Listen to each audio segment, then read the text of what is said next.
r/AskReddit. Married couples who sleep in separate rooms. Why do you do this?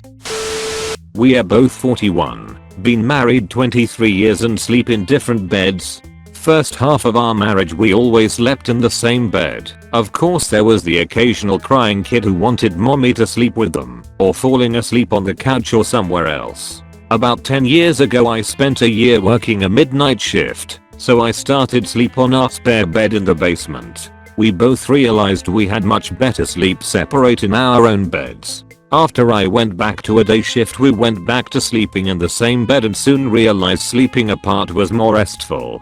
Over time we bought 2 full-size beds and put them in our bedroom, like the old TV shows. It's been great. Edit. So a lot of comments about intimacy. Yeah, we have 6. I'd say every bit as much as we ever did in the past. We've been married over half our life, so we are really good at knowing when fun time is going to happen. Sometimes we sleep in the same bed. There is no rules, we have to sleep separately all the time. Our beds are about a foot apart and sometimes we slide them together, especially when the kids were younger and they'd end up in our room, along with the dog. Edit 2. Yes, we got married at 18. We went to prom together and girlfriend somehow got pregnant after prom when we stopped for soda. So we got married. When I was very young, my mother started sleeping on the couch every night. I remember asking her why, and she gave excuses like her back hurt and their bed and the couch was more comfy, or my dad's books were always scattered across her side of the bed and she didn't want to clean them up all the time. Dad was an avid reader. He had stacks of books as tall as the bed that were surrounding his half of the bed.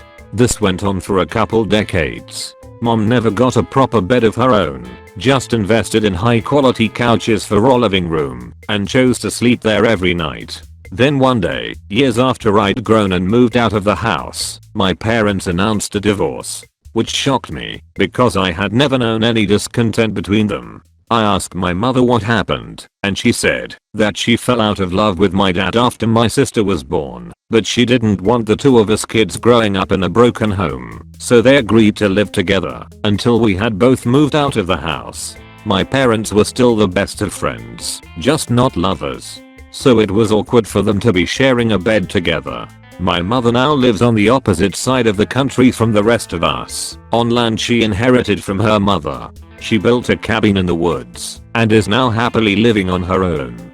She has friends where she lives, but claims she doesn't need a relationship anymore. My fiancé and I have already talked about this being our intention in our future home. We'll each have a room that we organize and decorate in a way that feels creative and good for us, and have our own altars and personal bookshelves and closet spaces as well as beds. We love to collect art together and both appreciate design, so our common spaces will be concreted, but the bedrooms will feel uniquely ours, so we feel like we are maintaining our sovereignty in these spaces. When we have guests, we'll have a system for making one of the rooms available for them. We love sleeping together and have a great sex life, and this is going to be a strategy to keep it that way. We want our sleeping together to be an active choice, not something we take for granted. Some nights though, I stay up late in a creative flow, and he goes to sleep super early and wakes up before dawn for work or exercise most days, so this arrangement will work for that. Plus we just have a ridiculous amount of books together and have mostly integrated our libraries already. 70% of our books are on mutual interests, but that 30% will be nice to have in our own spaces as reminders of what makes us different and therefore so complementary. For him, it's a lot of sports, political analysis, goal setting, and books about healthy masculinity. For me it's a lot of feminist spirituality, religious ethnographies, old Buddhist magazines, and herbalism. We love who we are together and separately, and want to stay connected to all of that. My wife told me to sleep in the spare room when I had early shifts, so I'm not waking her and the kids who sleep in the room with my 5 AM alarms. That was fair. Then it turned into sleep in there because her back hurts. Then that turned into sleep in there because she had back surgery and because the kids were sleeping in the bed and there wasn't enough space. They were 4 and 6 at the time. Both slept in our bed 100% and 80% of the time respectively. After a year, I pushed back for the first time and she acknowledged that she would rather have separate beds going forward forever. Been 4 years now. She tries to push BS arguments about it being her bed, her choice, refusing to acknowledge that we are married and equal partners. The bed has equal ownership between us. Basically, it isn't something I'm willing to ruin our marriage over, and she is, so I sleep alone in the other room. My sleep quality was ridiculously better when I wasn't sleeping alone. I have a harder time getting to sleep, waking up, and have nightmares 3 to 5 times a week. She says she sleeps better because she doesn't worry I will roll over and crush someone. I'm 6 feet 1 inch and weigh 175. I'm not enormous, and I wake up in the same place and position every night. Always have. I can't prove I don't move in my sleep, but the evidence I see doesn't support her claims. Basically, I do it because my wife decided unilaterally that that is what she wants. I didn't realize it was happening until too late, and I'm not willing to start an occupy my bed movement at the cost of our marriage. I suffer alone with my vague depression in the spare room, which is usually half full of storage, and that hits me when we spend time cleaning it out because she feels guilty about throwing her stuff in here with me and leaving it for several months.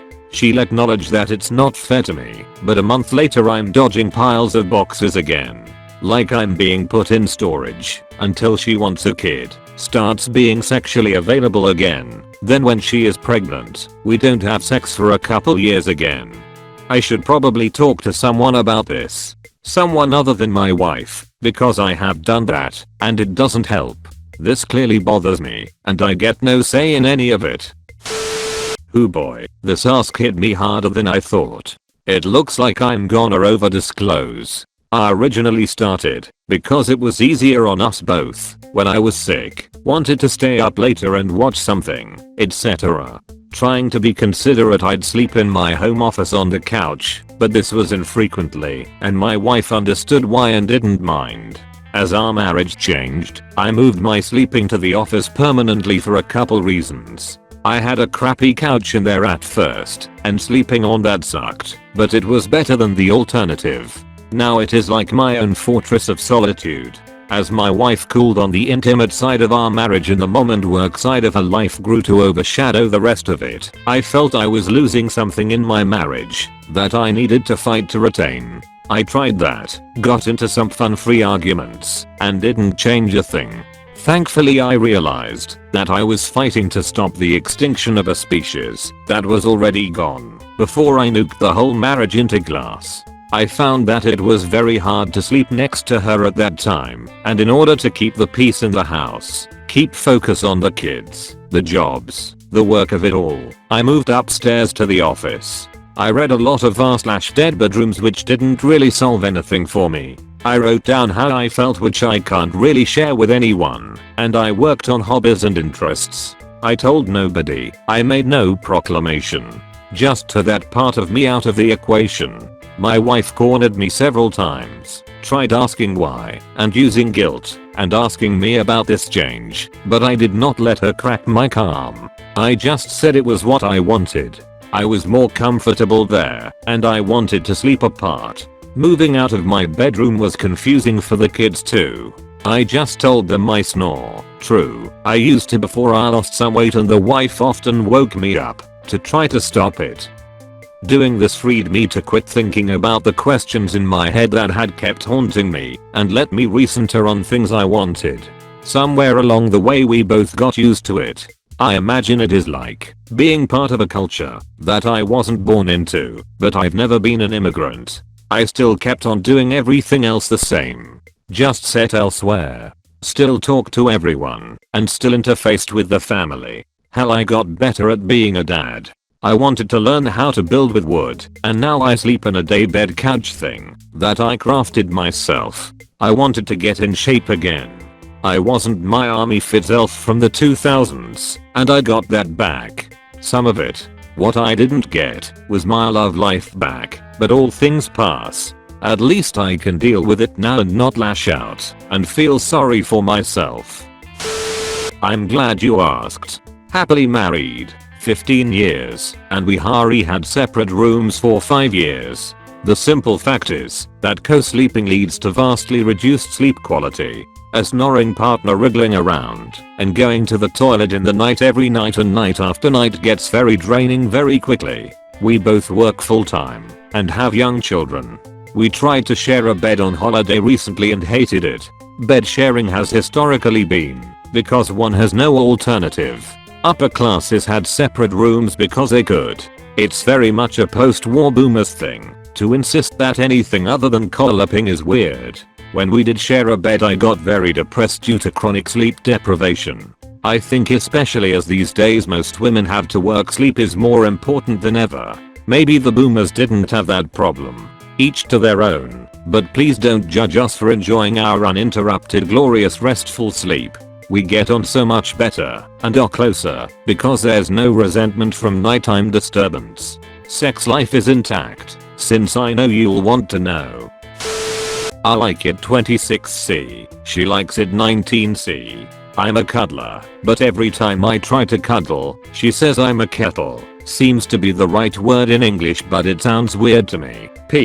And asks me to move away because I'm too hot. On top of that, she keeps stealing the bed sheets, so I end up freezing in the middle of the night. I also snore a bit, especially if I drink alcohol, and she talks during her sleep.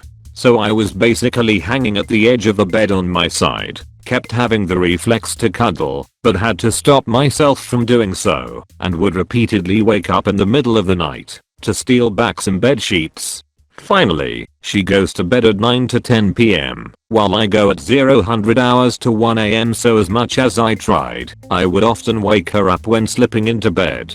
At some point we tried to have separate bed sheets, mine being a lot warmer, since I like it hot. It was working fine, but there was still the time at which we go to bed, and my reflexes of always trying to cuddle with her even while sleeping.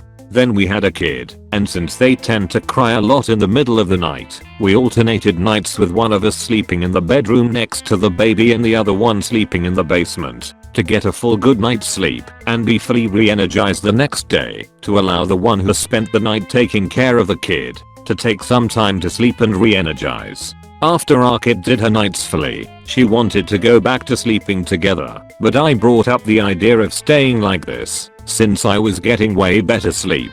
She was against the idea, because it wasn't something possible in her head. It would definitely lead us not loving each other anymore, less sex, etc, etc. Welp. 6 years later, we tried a couple times sleeping together, but she's the first one to say that she prefers sleeping alone now. She has a way better night that way, and I completely agree. PO and sex hasn't changed. At the beginning of our relationship, a lot of things were done this way or that way because it's the way couples should do it, right? I convinced her that preconceptions are nice as a first thing to try, since it seems to be the way it works for the majority of people. But if we are not comfortable doing this or that the usual way, why stubbornly keep trying to do it that way? Let's just talk about what isn't working and find solutions together so that both of us are happy in a particular situation.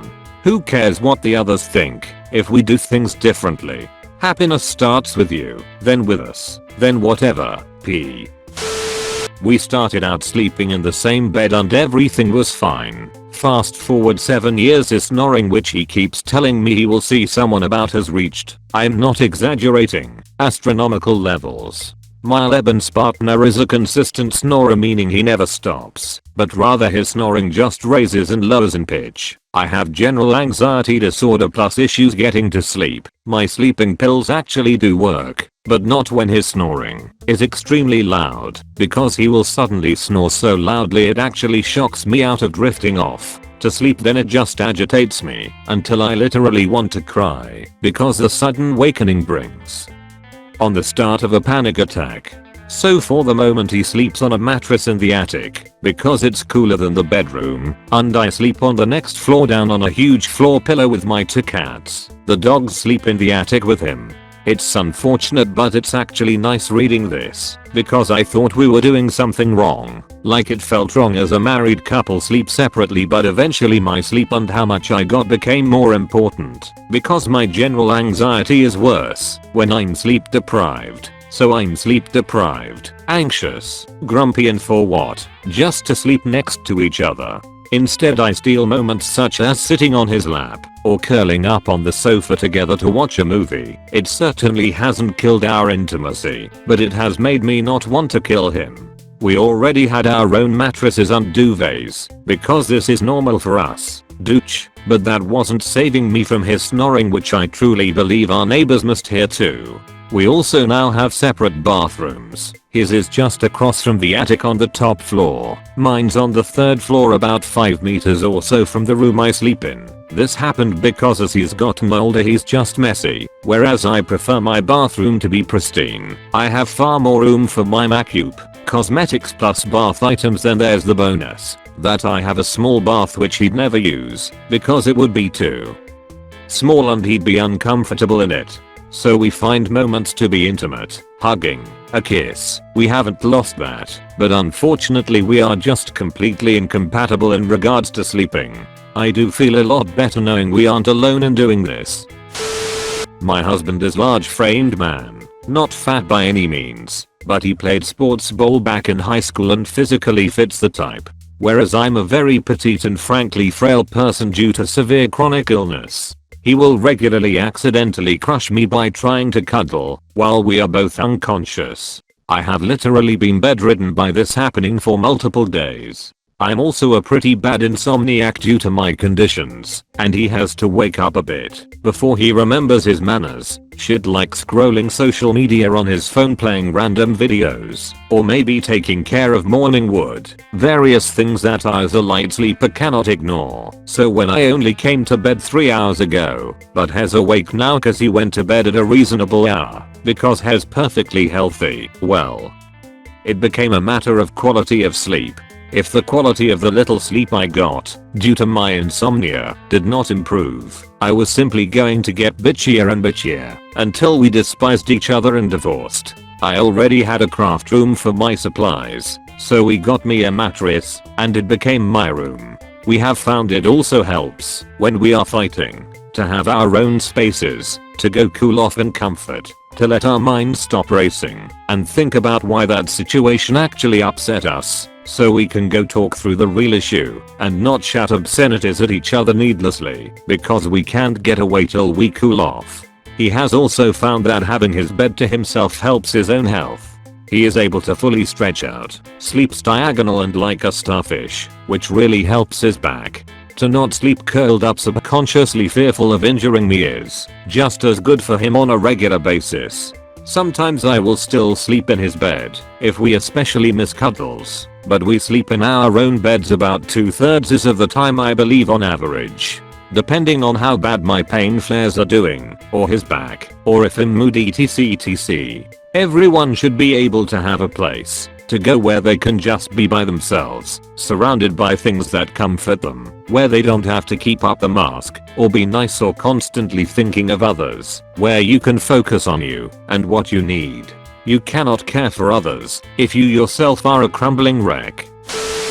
I do it because the wife farts like a Clydesdale. The toxic fumes emanating from her during the night make my nostrils burn and leave my eyes red by morning. I have no idea how she gets to my eyes as they are closed during the night. I can only assume it's due to some substance that infiltrates through the air and into my bloodstream, thus affecting my eyes. I've tried everything from air filters to shaman healers to no avail. I once tried installing 4 ceiling fans in a bedroom of only 300 square feet, but that didn't work as the stench of her backside just whipped around the room like a tornado on meth, although it did dry my hair after showing a lot faster. That's the main reason. The secondary reason is that her body temp raises so high the frost on the window at night makes boiling noises as it evaporates. Laying next to her feels like sleeping in a charcoal grill sitting in the furthest reaches of hell. One time it was so bad I would have bet money that my pajamas were going to spontaneously combust. That night was so bad I wore 2 sweet buns and 4 wristbands to bed and looked like I was ready to go a full set with John McEnroe. For these reasons, we are sleeping in separate bedrooms and always will be. However, the dog sleeps with her, that is until I hear a yipe and the dog comes running out of the room and into mine jumping quickly into the bed. I think the dog knows that I know exactly what just happened in there, since she is rubbing her snout on the blanket and snorting to clear her nose before she falls asleep next to me in peace. Husband stays up way later than I do, would wake me up whenever he came to bed past 2 AM, and if he did go to sleep around the time I would, he would be on his phone for like an hour or more, and I couldn't fall asleep next to it, even with sleeping mask, because I knew he was awake next to me. I guess it is a psychological hang up, but I couldn't get over it. I begged for compromise of 20 minutes on phone then lights out, but he complained I was trying to control him, and he often wouldn't feel sleepy yet. To which I would say, then leave and come back when you are sleepy, to which he wouldn't want to do. Now we have a 3-month-old and there is no point in us both losing sleep, though the few times he has been in the room with us, he apparently slept through the baby cries. And I just would feel resentful looking at him sleeping peacefully while I was all exhausted. At least now I don't have to look at him in the middle of the night having a way easier time than me, and by the time I'm awake I'm no longer bitter about it. Did some research. Apparently women's and men's brains are wired differently. Women wake the easiest from a baby cry and men wake easier from a car alarm or other sounds than from crying baby, more like external sounds that would threaten the family unit. In a hoe, our relationship is actually better with us using separate rooms/beds. We both suffer more when we have to share. Totally still love each other. Edit. Forgot to mention he snores a lot which keeps me up, and I move around a lot when I'm asleep which disrupts his sleep. There are a multitude of reasons why we benefit from separate rooms. I'm long since divorced from my ex now, but for the better part of 2 decades we slept in separate rooms because she was abusive, the main reason, but also because she had a tendency to pass out on the couch and become completely immobile and wouldn't wake up to go to the bedroom unless I used extreme measures, whispering, talking, shaking, touching, shouting, screaming. None of those worked in escalating intensity. The extreme measure would be splashing her with water, which was incredibly rude and would only cause a fight, so I didn't do it, except in an emergency once or twice. I remember many a night where I tried like hell to get her to come to bed. I was nearly falling over with exhaustion, desperate to go to sleep, and I'd spend an hour or more trying to rouse her to move her to bed without success. Finally, I'd go to bed alone, and she'd be mad about it in the morning, as if I hadn't tried at all. As if she didn't turn into the equivalent of a fucking immobile marble statue when she zonked out. After lots of trouble over this issue, I finally stopped trying. I took the bedroom, she camped out in the living room, and that was that. She would stay up all hours of the night watching TV and pass out right there. After her other forms of abuse became worse and worse, hitting me, throwing things at me, belittling me, insulting me, chasing away all my friends and family, etc. I eventually stopped even wanting to have sex with her, and so the last quarter of our marriage was entirely without sex. Another reason why I had my own room and she had the rest of the apartment was because she was a hoarder. A very serious one. Having my own room was my only way of controlling my environment and not living in a pile of her assorted garbage. I was disgusted and embarrassed by the rest of the place. And of course, being in my room with the door closed meant I didn't have to deal with her as much. It shielded me, a little, from her abuse. I have a married couple friends who do, an ex-girlfriend's parents did, my grandparents on both sides did, and my aunt and uncle do. So for me, it's not an unusual thing, though I do think it's weird. Then again, there have been plenty of times I wanted to sleep in a different bed from my wife, if only the space to roll over without elbowing her in the head, not to mention, yes, the dog who sneaks up on the bed and snores like he's dying. I asked my friend why, and he told me that it's for all the reasons already mentioned. Different sleep schedules, different sensitivities, needing some space. Apparently space is the biggest reason. I asked about the 6, and he said it was great. It was like sneaking into someone else's room, which I thought kind of funny, but I could understand. Knock knock. Hey, you wanna? Muffled voice behind the door. Do I ever? Truth be told, it's better than rolling over and asking the same thing. I get it. Anyway, another buddy had a girlfriend who was very not uptight, correct. Very upmarket girl in a good way. Like, beautiful, polite, educated. Yeah, mom and dad and the family and friends would seriously approve. I asked him one time what the sex was like. He seemed disconnected. I would have thought log. I'm going somewhere with this. He laughed out loud and said she was a complete freak in bed and did things he was embarrassed to talk about. I pressed on. He turned red laughing and said no, he really couldn't. After she got her freak on, though, he said she would ask him to sleep in the other room. Apparently she was a little ock and didn't like someone else in her space at all. It's the best of both worlds. You get to live with your love, and you get to keep a large part of your autonomy. I love having my own room. I'm an only child and mostly lived alone during my adult life, so I'm used to decompressing while surrounded by my aesthetic. My partner is the same. He likes things in his bedroom to be how he likes it. In the rest of the house our stuff could be all mixed in and there are bigger things we picked out together like the sofa and wall colors, but having separate bedrooms across the hall from each other always preserves a part of our relationship from when we were dating. It's fun to visit each other's rooms. It's like having sleepovers. I'll fall asleep in his room after a night of video games and or 6, wake up at 2 AM, leave him a little note on the pillow, and walk the very short walk of no shame across the hall to my own bed. My room smells nice and is neat and clean. And man, does it feel good to get into your own big empty bed with nice fresh sheets and not have to miss your partner because he's still under the same roof. It's also fun to get ready for dates in separate rooms. It still makes my stomach flip over when I open my door and see how all dressed to go and I didn't have to like help him look for his underwear for 5 minutes or whatever. And I like that I can keep surprising him with some new outfit I put together, even if it's all the same stuff in my closet. I'm a neat freak and I'm super into making my bedroom a sanctuary of calm, so I prefer clear surfaces, lots of light, calming hues, fluffy pillows, plants, etc. My partner is good about keeping things tidy, but his standard for his bedroom has always been lower than mine. Having separate rooms keeps me from judging him for it, and he will always have a place where he doesn't have to worry about accommodating anyone but himself. It rules.